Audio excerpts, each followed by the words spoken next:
Hello and welcome to another one-on-one with myself, Peter Smith, and this week is quite a historic one-on-one actually, because I should say that I'm broadcasting for the first time from the brand new studios in the new building we have at Czech Radio, and my very first guest in the new studio is Radka Kucirkova, who is the secretary for the Sydney Games of the Czech Paralympics. Welcome to the studio.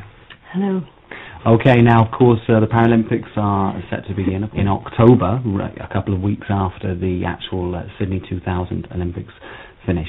Now, the Paralympics in recent years has become a much more serious event, taken much more seriously, much more money involved, much more sponsorship involved as well. But how did you actually get involved with the Paralympic movement at the start? It's a history for me. How did I get involved? Because a friend of mine got injured and he became a wheelchair user, and it was my first contact with any disability, and through him I got contact with the Czech Paralympic Committee, and I started to cooperate with the Czech Paralympic Committee in 1995. Your role in Sydney, when you actually head out there in October, obviously you'll be taking care of a lot of the administration involved. Yes, you are correct. I am administrative person. I will try to get all the documents ready for Czech Paralympic athletes and officials, because they have to arrange plenty of other things for the team and for the athletes to get medals. You said also that the Czech Paralympic movement is also becoming basically, say, a parallel movement to the actual Olympics. Do you mean that now it almost shadows it? It's almost exactly the same, for the only difference is that the athletes themselves have some physical disability? Yeah. Paralympic Games. This name was found as parallel games to the Olympic Games, held at the same place as Olympic Games. It is not a rule, but it becomes more common that there are Olympic Games and a few days after starts Paralympic Games, and all the equipment and sport venues and also Olympic Village is used for Paralympic Games as well.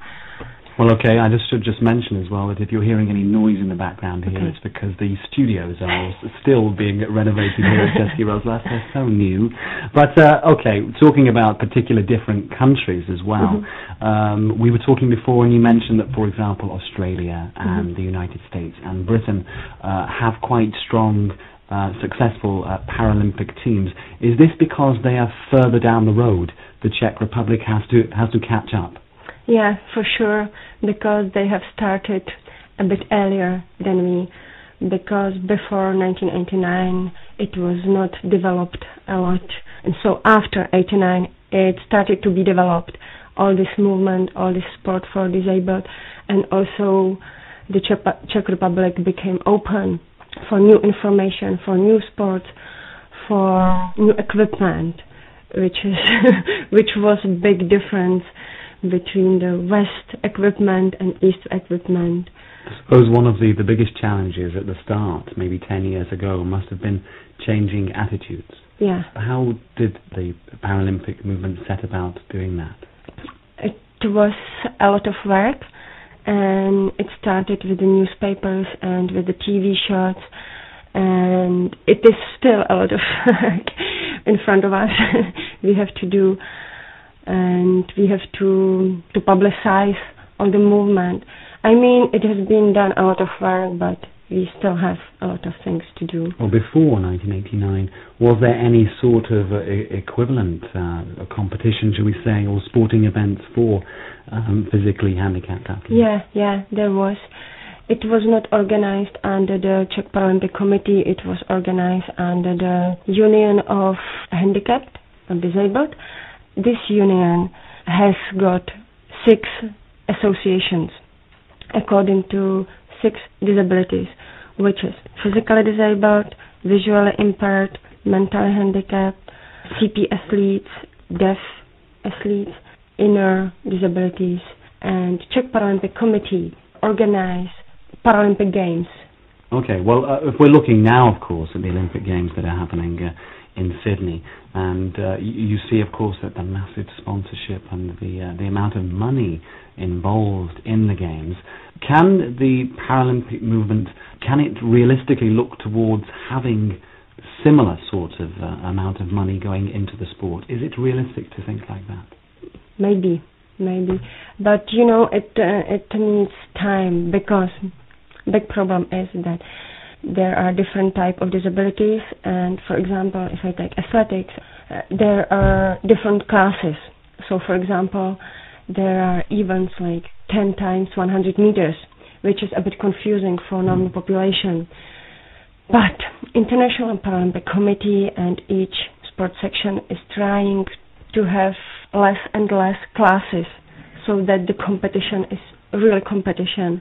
For example, if I switch to skiing, they are trying to do classes standing, sitting, and visually impaired, which would be 3 competitions. So far it was physically disabled, and there were 10 classes. In the new system there would be 3 classes: standing, sitting, visually impaired. This is to make it more competitive. Yeah, more competitive, because many athletes want to compete with a lot of athletes. Well, I was going to say, you must have actually seen some fine examples of human achievements and overcoming problems. I know a few athletes who become disabled after accident, for example, car accident, and maybe they didn't do sport when they were able-bodied, but after the injury, the sport helped them to overcome the disability a bit, because they started to practice really hard and they got involved in the sport very seriously. The life became better for them, like, let's say better, There's people who never really thought of doing sport when they were still able-bodied, then actually when they became physically handicapped, started to become interested. Yeah. Mentally as well, it is something to help them come to terms with the situation. It is like to show them that there are these possibilities, like they can do this and that kind of sport at the level like sport for all. If you want, you can train a lot and you can reach the Paralympic Games. But there are also people who have inborn diseases and they are disabled from their childhood, for example. And this is a bit different maybe, because you have to contact them like in different places and you have to find them. Again, it must be organized in schools and social institutions and rehabilitation institutions. There is a kind of net in the Czech Republic that is contacting and organizing sport and all kinds of sport. Well, thank you very much for coming in. Of course, the Paralympic Games get underway on the 18th of October as well, and it's going to be rather a big occasion, isn't it? Yeah, it is, because there's going to be 4,000 athletes from 127 countries, which is the biggest number of countries participating in the whole history of the Paralympic movement. And there will be 18 sports participating, and the Czech Republic will be represented in 6 sports. Okay, well, no matter how many medals are picked up over there, please enjoy yourself along with all the rest of the athletes in the Olympic Village. Enjoy the sun, and Radka Kucirkova, thank you very much for coming in. Thank you.